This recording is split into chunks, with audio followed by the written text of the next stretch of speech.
Hear me? Yes. Welcome to the late afternoon sessions here in A2. My name is Patrick. I will be your friendly host for the upcoming 3 sessions. Well, let's get things started, shall we? Please welcome Torbjorn Gyllebring.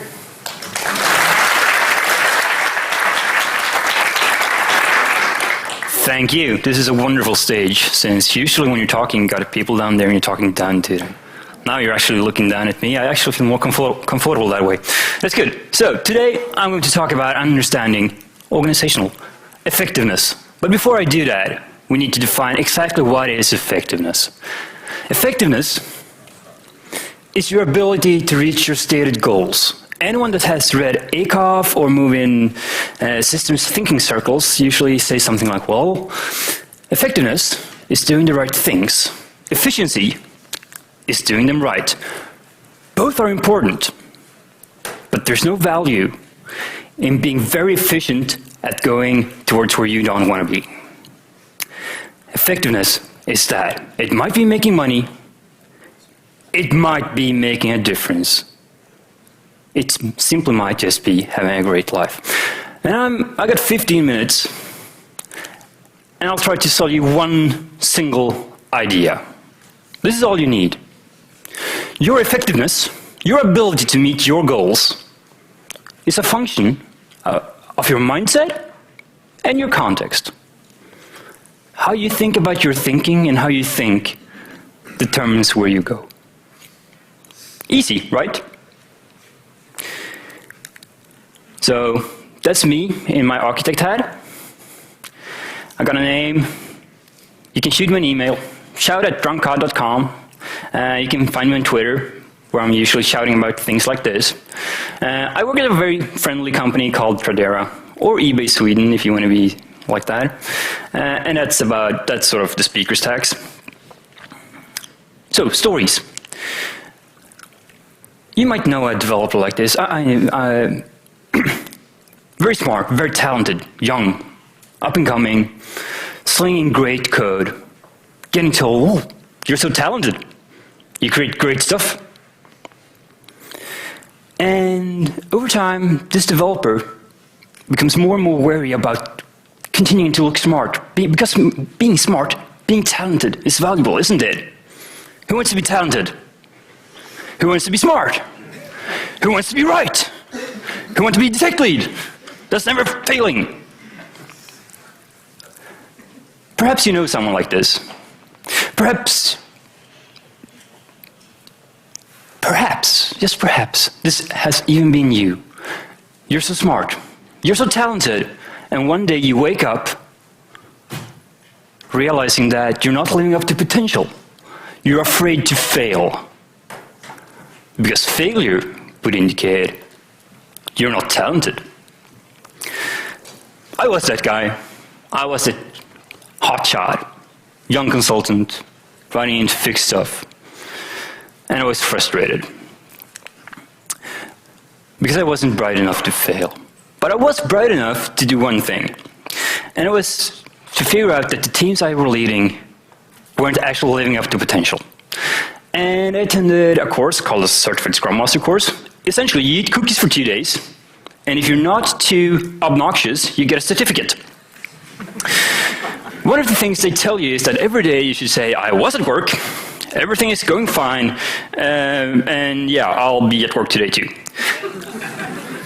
And I took that to heart, and one day I went in, and I sort of also said, well, you know what? Yesterday I did something really, truly stupid. And silence hit. And the climate in that group shifted. Because for the first time, I had exposed myself as being fallible. The climate changed in that project. We turned it around. People started learning. And it took me a really long while to figure out why that happened. And then I came to the conclusion, after reading some research, that essentially it was this. It was a battle between 2 different mindsets. Between the fixed mindset, you're built a certain way, you're born a certain way. And an evolutionary growth mindset. If you try real hard, you can become anything. So I choose to become a big, snotty monster thing. The fixed mindset, and this is based on research that conducted by Carol Dweck, is that cage that you keep fighting when you feel threatened. The fixed mindset believes things like talent is inborn. You either have it or you don't. The fixed mindset sees critique as a threat to that talent. The fixed mindset is that old monkey telling you that if you need to work real hard on it, perhaps you're not good enough. That's the fixed mindset. And it's easy to put people in that cage. All you need to do is say, you're so smart. You're so talented. And they'll start believing it. Not living up to your potential just validates that you're not talented enough and digs in even deeper. What I want you to start assuming as individuals is a growth mindset. Challenges are there for you to learn from. Talent is developed. Feedback is a gift. If you do that, if you adopt that thinking, you can grow, you can flourish. That's what happened with my project. That's what happened to me. I started seeing that, well, I don't need to be trapped in this cage. Failing, that's a sign that I'm trying really hard. And how do you help someone else to grow? Because really, you should be spreading this. You tell them, I see your effort. Praise the effort. Don't praise results. I see you put effort into that. Give feedback. What's the impact between these two? Well, in general, we can say, based on research on small kids, but since we're only big kids, I think that's essentially the same. That if you take a group of individuals, figure out which are mostly of a fixed mindset, which are mostly of a growth mindset, and you give them puzzles to solve, you can discover interesting things. Easy puzzles are easy for both groups. How long they stay with hard puzzles differs quite a bit. Why would that be? Oh, yes. If I can't solve it, I'm not talented enough. If it's a challenge, it's fun. Doing this to multiple groups over a long time, Carol discovered that what also happens is that if you give people an easy puzzle, then a hard puzzle, and then you have them select a puzzle, something marvelous happens. Anyone dare a guess? Fixed mindset people take the easy puzzle. The easy way out. The easy way to get your self-esteem back and validate your precious talent, your smartness. The growth mindset kids, they pick a hard puzzle because they want to learn even more. Consider the impact on your personal life. Consider the impact on your organization. If collectively you learn instead of going for the easy wins.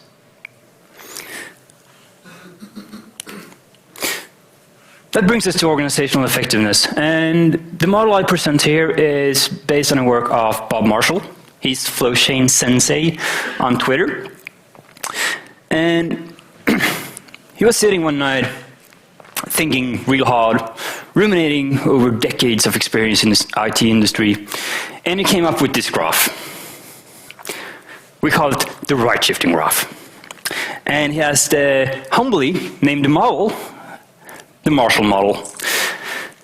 Essentially what it says, what this is a learning model for your organization. It's a framing. It's like the Dreyfus model, but for your organization. It tells you that every organization goes through a few different stages on their quest to being more effective. It also tells you that even though effectiveness might be normally distributed, it is based on the data we have. It's actually shifted. So most people aren't along the here. They're actually sort of over here. These are where most of us are. and sort of being 5 times better at reaching your goals should probably be something you aspire to. It would help you. And doing that journey, that's right shifting. What you'll encounter doing this is you feel like an alien. You'll feel like a platypus if you talk to someone in a different stage. The stages are ad hoc. This is being in a startup. Anyone been in a startup? Tons of fun, ain't it? Energy, passion, delusion will conquer the world. But this is important because you learn something and you need that delusion, you need that energy. It's actually what brings all the new stuff out. But if you're in that state, after a while, if you're successful, if you survive, if you're sort of part of those 10% that actually make it out from the wild, wild west, then you often end up being slightly analytical because you need some discipline. You start thinking about your organization as a machine. You have resources that needs to be managed. You have plug-compatible programming units that needs to be replaced. This is how you know.